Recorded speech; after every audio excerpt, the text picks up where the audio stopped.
do not be so protective about your sons or daughters.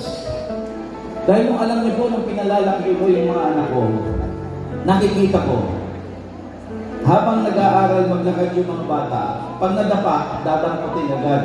Titignan kung may gas-gas.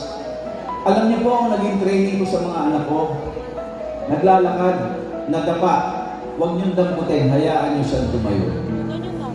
It is a very simple training that teaches our children how to be resilient.